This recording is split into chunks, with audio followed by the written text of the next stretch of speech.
Gregor the Overlander by Suzanne Collins, a first chapter Friday reading with the Word Nerd. Today, as you listen, watch for the story quote that will appear on screen. Write it down word by word and then follow the instructions given to you by your teacher. Hi, my name's Amanda Zieba. Welcome to my channel, Learning with the Word Nerd, and another First Chapter Friday video. This week, I'm going to be reading to you from Gregor the Overlander by Suzanne Collins. But before I get to that, I want to let you know about this really great resource. There's one of these sheets for each of the videos in this playlist, and each sheet includes the blurb of the book, a little bio about the author, both the accelerated reader and the Lexile level, and it gives students a chance to record what they think about this book and whether they might be interested in picking up a copy for themselves and continuing to read. Now, there's lots of different things that cause us to pick up a book and decide to read it. Maybe it's a video like this one. Maybe it's a really great cover. But sometimes it's because we make a connection on a different level, maybe with the author. Now, I don't know about you, but authors are my A-list celebrities, and so I love learning about them. So on this sheet, for example, you learn that Suzanne Collins was a writer for Nickelodeon before she wrote books. So teachers in the crowd, anybody watch Clarissa Explains It All or The Mystery Files of Shelby Woo? Yeah, Suzanne Collins was a writer for those shows. Craziness. She was also the youngest of 4 children, born in Connecticut in a military family. Sometimes hearing something like that where you go, oh, me too, I'm the youngest, or my mom or dad's in the military, makes you interested in the person behind the story and makes you want to read it a little bit more. Or maybe it's a fact like this story has been sold in 21 different countries, or this author has sold over 100 million copies of their books. Maybe it's little facts like that that make you say, hey, this book must be pretty great. I want to read it too. So you can find a link for these sheets in the description box below and add them to your First Friday routine. Hopefully they add a little bit more to this already great practice. So Gregor the Overlander. Most people know Suzanne Collins for The Hunger Games, but before she wrote that series, she wrote this one. And it's more appropriate for middle grade readers maybe than the YA audience of Hunger Games. But it is just as good and super fascinating. Let me read the back to you so you know what it's about. When 11-year-old Gregor follows his little sister through a grate in the laundry room of their New York apartment building, he hurtles into the dark Underland beneath the city. There, humans live uneasily beside giant spiders, bats, cockroaches, and rats, but the fragile peace is about to fall apart. Gregor wants no part of a conflict. He just wants to find his way home. But when he discovers that a prophecy foretells a role for him in the Underland's future, he realizes it might be the only way to solve the biggest mystery of his life. Little does he know his quest will change him and the Underland forever. So this is the first in a series of 5 books. Also, if the idea of a story that takes place underneath New York City is interesting to you, you should check out Beneath as well, because it's another really great story that takes place in this unique landscape. So let's dig in. Gregor the Overlander, part 1 is called The Fall. Chapter 1. Gregor had pressed his forehead against the screen for so long he could feel a pattern of tiny checks above his eyebrows. He ran his fingers over the bumps and resisted the impulse to let out a primal caveman scream. It was building up in his chest, that long, guttural howl reserved for real emergencies, like when you ran into a saber-toothed tiger without your club, or your fire went out during the Ice Age. He even went so far as to open his mouth and take a deep breath before he banged his head back onto the screen with a quiet sound of frustration. Ugh. What was the point anyway? It wouldn't change one thing. Not the heat, not the boredom, not the endless space of summer laid out before him. He considered waking up Boots, his 2-year-old sister, just for a little distraction. But he let her sleep. At least she was cool in the air-conditioned bedroom she shared with their 7-year-old sister Lizzie and their grandma. It was the only air-conditioned room in the apartment. On really hot nights, Gregor and his mother could spread quilts on the floor to sleep, but with 5 in the room, it wasn't cool, just lukewarm. Gregor got an ice cube from the freezer and rubbed it on his face. He stared out at the courtyard where a stray dog sniffed around an overflowing trash can. The dog set its paws on the rim, tipping the can and sending the garbage across the sidewalk. Gregor caught a glimpse of a couple of shadowy shapes scurrying along the wall and grimaced. Rats. He never really got used to them. Otherwise, the courtyard was deserted. Usually it was full of kids playing ball, jumping rope, or swinging around a creaky jungle gym, but this morning the bus had left for camp and every kid between the ages of 4 and 14 had been on it. Except for one. "I'm sorry, baby, you can't go," his mother had told him a few weeks ago. And she really had been sorry, too. He could tell by the look on her face. "Someone has to watch Boots while I'm at work, and we both know your grandma can't handle it anymore." Of course, he knew it. For the last year, his grandma had been slipping in and out of reality. One minute she was clear as a bell, and the next she was calling him Simon. Who was Simon? He had no idea. It would have been different a few years ago. His mom only worked part-time then, and his dad, who taught high school science, was off summers. He'd have taken care of Boots still, but since his dad had disappeared one night, Gregor's role in the family had changed. He was the oldest, so he'd picked up a lot of the slack. Looking after his little sister was a big part of it. So all Gregor had said was, "That's okay, camp's for kids anyway."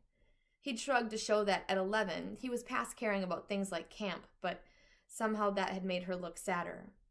"Do you want Lizzie to stay home with you? Give you some company?" she'd asked. A look of panic had crossed Lizzie's face at the suggestion. She probably would have burst into tears if Gregor hadn't refused the offer. "Nah, let her go. I'll be fine with Boots." So here he was. Not fine. Not fine spending the whole summer cooped up with the 2-year-old and his grandma, who thought he was someone named Simon.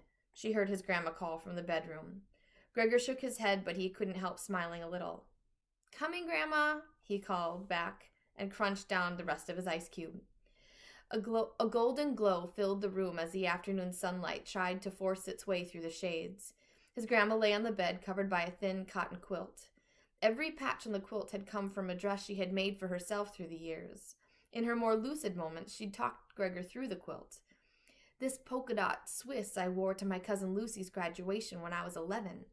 This lemon yellow was a Sunday dress, and this white is an actual fact, a corner of my wedding dress. I do not lie." This, however, was not a lucid moment. "Simon," she said, her face showing relief at the sight of him, "I thought you forgot your lunch pail. You'll get hungry plowing." His grandma had been raised on a farm in Virginia and had come to New York when she married his grandfather. She had never really taken to city life. Sometimes Gregor was secretly glad that she could return to the farm in her mind. And a little envious. It wasn't any fun sitting around their apartment all the time. By now, the bus would probably be arriving at camp, and Lizzie and the rest of the kids would... "Gigo!" squealed a little voice. A curly head popped over the side of the crib. "Me out!" Boots stuck the soggy end of the stuffed dog's tail in her mouth and reached both arms up to him. Gregor lifted his sister high in the air and blew a loud raspberry on her stomach. She giggled and the dog fell to the floor. He set her down to retrieve it. "Take your hat," Grandma said, still somewhere back in Virginia. Gregor took her hand to try to focus her attention. "You want a cold drink, Grandma? How would a root beer?" She laughed. "A root beer? What is it, my birthday?" How did you answer something like that? Gregor gave her hand a squeeze and scooped up Boots. "I'll be right back," he said loudly. His grandma was still laughing to herself. "A root beer," she said, laughing her eyes. In the kitchen, Gregor filled a glass with icy root beer and made Boots a bottle. "Cold," she beamed, pressing it to her face. "Yes, nice and cold, Boots," said Gregor. A knock on the door startled him. The peephole had been useless for a good 40 years. He called through the door. "Who is it?" "It's Mrs. Cormassy, darling. I told your mother I'd sit with Grandma at 4, a voice called back. Then Gregor remembered the pile of laundry he was supposed to do. At least he'd get out of the apartment. He opened the door to find Mrs. Cormassy looking wilted in the heat. "Hello, you. It's awful, isn't it? I tell you, I do not suffer heat gladly." She bustled into the apartment, patting her face with an old bandana. "Oh, you dream. Is that for me?" she said before he could answer, and she was gulping down the root beer like she'd been lost in the desert. "Sure," Gregor mumbled, heading back to the kitchen to fix another. He didn't really mind Mrs. Cormassy, and today it was almost a relief to see her. Great. Day 1, and I'm looking forward to a trip to the laundry room, Gregor thought. By September, I'll probably be ecstatic when we get the phone bill. Mrs. Cormassy held out her glass for a refill. "So when are you going to let me read your tarot, mister? You know I've got the gift," she said. Mrs. Cormassy posted signs by mailboxes offering to read tarot cards for people at $10 a shot. No charge for you, she always told Gregor. He never accepted because he had a sneaking suspicion Mrs. Cormassy would end up asking a lot more questions than he would. Questions he couldn't answer. Questions about his dad. He mumbled something about the laundry and hurried off to collect it. Knowing Mrs. Cormassy, she'd probably had a deck of tarot cards right there in her pocket. Down in the laundry room, Gregor sorted clothes as best he could. Whites, darks, colors. What was he supposed to do with Boots' black and white striped shorts? He tossed them with the darks, feeling sure it was the wrong decision. Most of their clothes were kind of grayish anyway, from age. Not bad laundry choices. All Gregor's shorts were just his winter pants cut off at the knees, and he only had a few t-shirts that fit from last year, but what did it matter if he was going to be locked in the apartment all summer? "Ball!" cried Boots in distress. "Ball!" Gregor reached his arm between the dryers and pulled out an old tennis ball Boots had been chasing around. He picked off the dryer lint and tossed it across the room. Boots ran after it like a puppy. What a mess, thought Gregor, laughing a little. What a sticky, crusty, dusty mess. The remains of her lunch, egg salad, and chocolate pudding were still evident on Boots's face and shirt. She had colored her hands purple with washable markers that Gregor thought maybe a sandblaster could remove, and her diaper sagged down to her knees. It was just too hot to put her in shorts. Boots ran back to him with the ball, dryer lint floating in her curls. Her sweaty face beamed as she held out the ball. "What makes you so happy?" he asked Boots. "Ball," she said, and then banged her head into his knee on purpose to speed him up. Gregor tossed the ball down the alley between the washers and the dryers, and Boots flew after it. As the game continued, Gregor tried to remember the last time he'd felt as happy as Boots did with her ball. He had some decent times over the past couple years. The city middle school band had gotten to play at Carnegie Hall. That was pretty cool. He'd even had a short solo on a saxophone. Things were always better when he played music. The notes seemed to carry him to a different world altogether. Running track was good too, pushing his body on and on until everything had been drummed out of his mind. But if he was honest with himself, Gregor knew it had been years since he'd felt real happiness. Exactly 2 years, 7 months, and 13 days, he thought. He didn't try to count, but numbers automatically tallied up in his head. He had some inner calculator that always knew exactly how long his dad had been gone. Boots could be happy. She wasn't even born when it happened.